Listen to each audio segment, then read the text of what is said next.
Mana tadi tuh bang? Siapa perlu? Bahasa Bu, orang bisa pernah bahasa Batak, orang Indonesia, kali orang Indonesia tuh nggak sesuai. Oh iya udah. Halo kawan-kawan di seluruh dunia, khususnya di Indonesia dari Sabang sampai Merauke dan juga dari Miangas sampai Pulau Rote, ya. Jadi hari ini ada seorang YouTuber juga ya, Tomku 88. Nah, YouTube-nya nanti bisa dicek ya. Jadi dia ini adalah satu-satunya orang Indonesia di perusahaan tempat kita bekerja. Selama perusahaan kita berdiri 150 tahun menjadi seorang media manager ya. Jadi nggak usah panjang lebar, saya akan memperkenalkan beliau kepada kalian semua ya.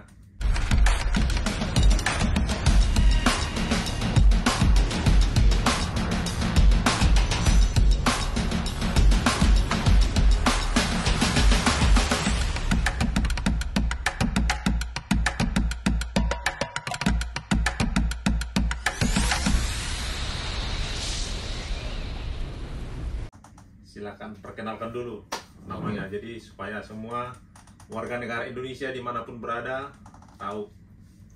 Oke, baiklah teman-teman semua. Nama saya Tommy Rumohorbo, asli Batak, lahir di Sumatera Utara, di Parapat, Danau Toba, sama juga tempat lahirnya asalnya. Terus saat ini bekerja sebagai seorang media manager seperti yang Bang Risman bilang. Puji Tuhan, orang Indonesia pertama di posisi ini, di mana perusahaan ini sudah berumur 150 tahun dan ini merupakan tahun ke-7 saya bekerja di perusahaan ini. Jadi sebelum di titik ini saya sudah melewati banyak perjalanan karir dan puji Tuhan bisa di titik ini ya karena berprogres gitu. Oke, jadi sekarang saya akan bertanya sedikit. Jadi kebetulan saya dan Tommy satu kampung ya, satu daerah ya.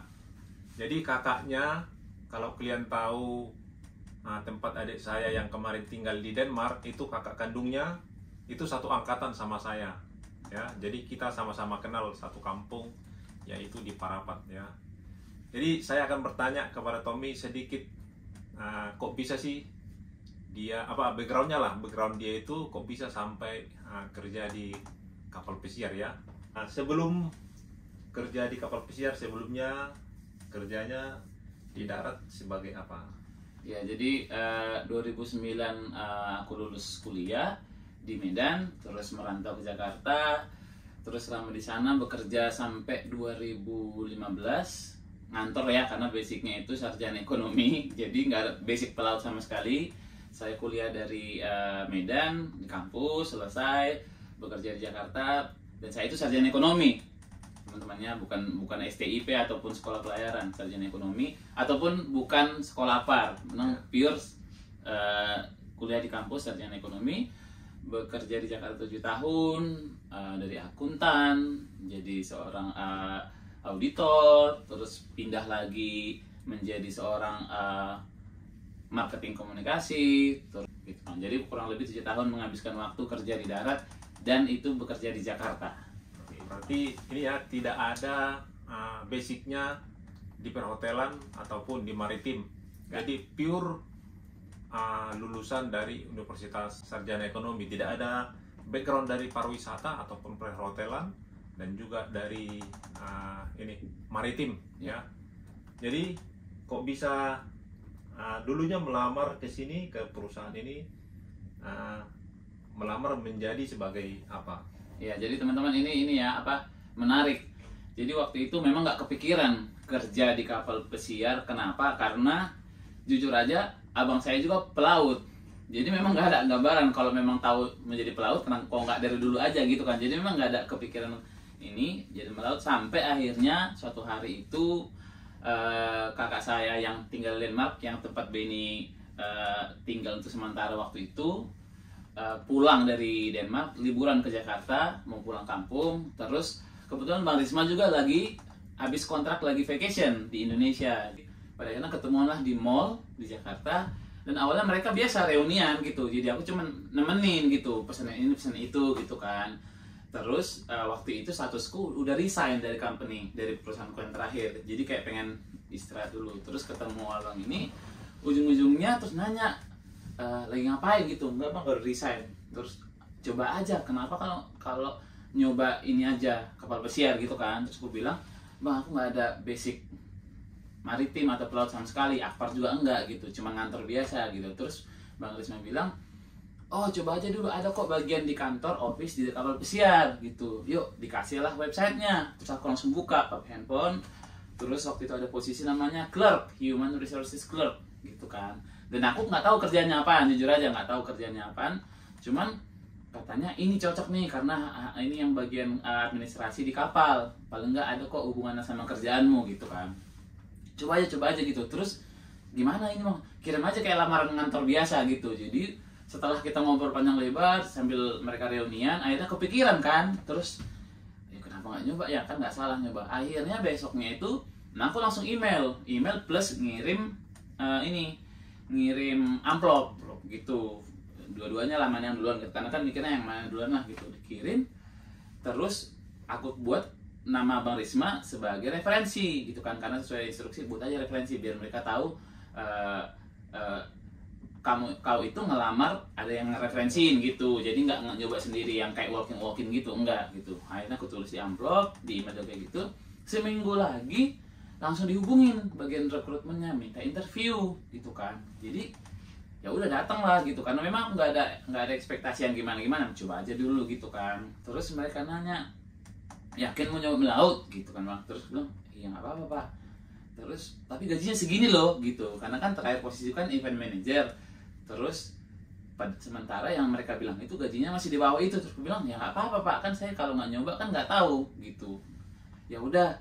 Terus tesnya, dan ini tesnya bahasa Inggris ya teman-teman ya, karena kan ini kan perusahaan kapal pesiar luar negeri, bukan kapal lokal. Jadi kita interview dari awal pakai bahasa Inggris, perkenalan diri, kerjanya apa aja selama ini, terus tahu soal apa mengenai kapal pesiar yang kayak gitu-gitu teman-teman. Jadi ya udah jawab sebisanya gitu. Terus kamu udah pernah bekerja sebelumnya di kapal pesiar atau udah tahu belum mengenai kapal pesiar? Ya udah sebisanya aku jawab. Terus akhirnya 2 hari lagi dibilang lulus, terus diajuin untuk medical ya bang ya, medical dulu, karena ternyata aku baru tahu cuman perusahaan kami inilah yang punya pendidikan resmi dari company, dan itu sebelum aku masuk pendidikan harus medical dulu. Jadi ibaratnya kalau lulus medical baru bisa pendidikan, itu sekolah. Jadi lumayan ini ya. Udah aku ikut medical, ternyata lulus bang. Nah, ternyata itu. Jadi prosesnya interview awal, habis itu tes marlin, tes bahasa Inggris.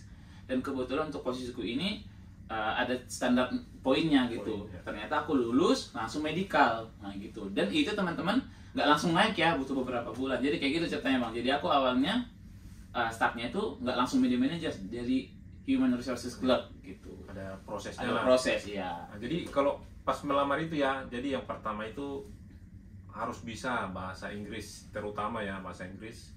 Kemudian punya keahlian di bidang masing-masing. Ya, tergantung. Seperti tadi Tommy, dia itu ambilnya di posisi clerk ya. Jadi keahliannya itu di bagian ya komputer lah, bagian administrasi.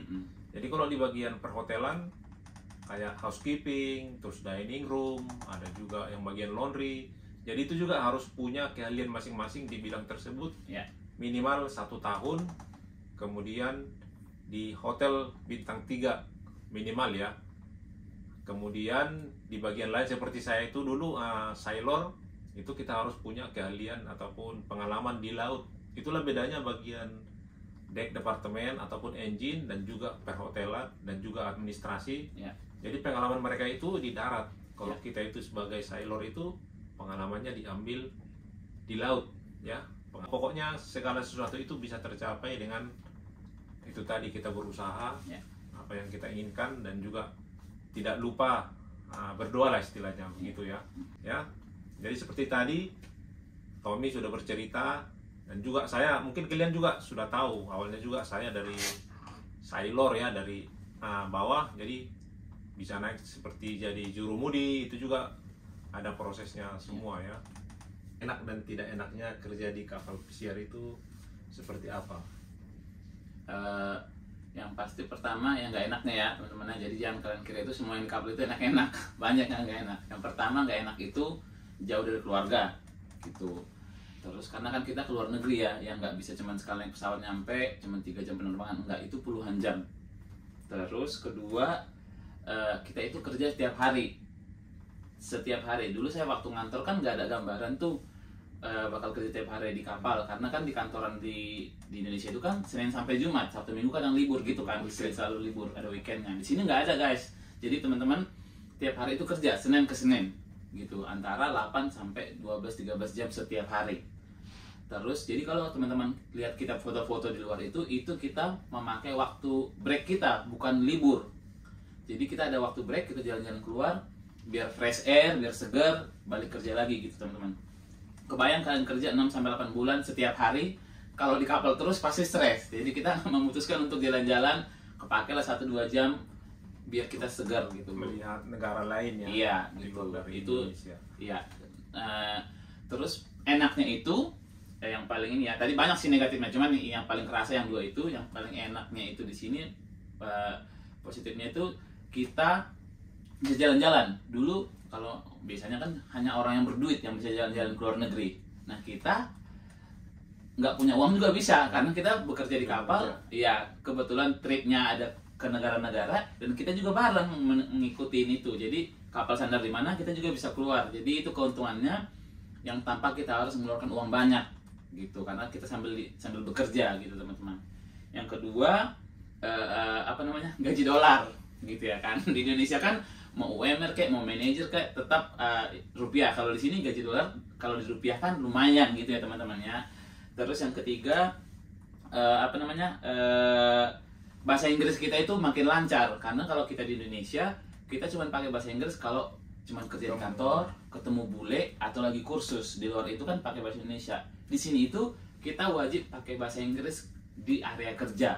Walaupun kita banyak Indonesia, tetap kita harus profesional gitu teman-teman. Jadi mau nggak mau kita dipaksa berbahasa Inggris, dan kita berkomunikasi sama semua orang ya bang ya. Nggak cuman kru aja, buat tamu, officer juga, manajemen juga harus bahasa Inggris. Jadi kita mau nggak mau dipaksa lancar, dan itu efektif, berhasil teman-teman pada umumnya gitu. Karena di sini kita itu ada 40 negara ya. Kurang lebih ya. Kurang lebih 40 negara. Jadi kita bersosialisasi dengan negara-negara lain. Di luar negeri itu banyak juga produk-produk Indonesia yang dijual ya, seperti ya Supermi, kemudian ya teh botol, sambal di Alaska, di Amerika, di New Zealand ya. Jadi tidak terlalu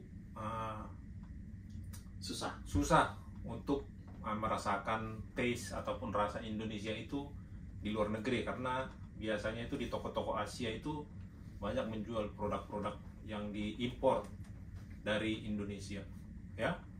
Jadi itulah tadi sedikit banyak kesan dan kesan kerja di kapal pesiar, dan juga proses tadi dari Tommy kerja dari darat yang tidak ada sama sekali backgroundnya sebagai pelaut, bisa juga bekerja ya. Jadi bagi kalian yang mau kerja di kapal pesiar, ini sebagai motivasi. Kalau kalian punya niat, punya keinginan, pasti bisa ya. Dan juga bertanya kepada orang yang mengerti ya. Jangan asal pikirnya wah kerja di kapal pesiar enak ini, taunya mungkin nanti seperti ya kejadian, banyak juga yang kejadian dikirim tapi tidak jelas kemana perginya ya. Banyak juga para agen-agen yang membohongi begitu ya. Jangan lupa kalian juga like dan subscribe supaya nanti juga banyak juga video yang kalian tahu dari dia di luar dari pengetahuan yang saya ada. Seperti saya sebagai sailor, kalau dia kan bagian perhotelan ya. Apalagi sebagai seorang manajer ya, punya posisi yang sangat diperhitungkan di kapal pesiar. Oke, semoga video tadi bermanfaat bagi kalian dimanapun berada, dari Sabang sampai Merauke, dan juga dari Miangas sampai Pulau Rote. Motivasi buat para pelaut pemula yang mau kerja di kapal pesiar. Ya, kalau dari saya sih yang pertama niat ya gitu, jangan setengah-setengah. Kalau niat setengah-setengah mending jangan, karena kalian bekerja itu di sini mengorbankan banyak keluarga, waktu gitu ya kan. Jadi kalau bekerja di kapal seriuslah bekerja, terus fokus sama apa yang diinginkan gitu. Kadang-kadang banyak orang bekerja di kapal begitu udah menikmati enaknya lupa Ya. lupa nabung, cuman happy aja gitu. Jadi ingat tujuan utama di couple mau ngapain, mau nabung kah, bantu keluarga kah, mau biaya nikah kah, apapun itu, ingat fokus tujuannya apa gitu. Terus yang ketiga, jangan cepat puas gitu teman-teman, karena banyak di sini yang udah terima duit nggak mau berkembang gitu, nggak mau berprogres.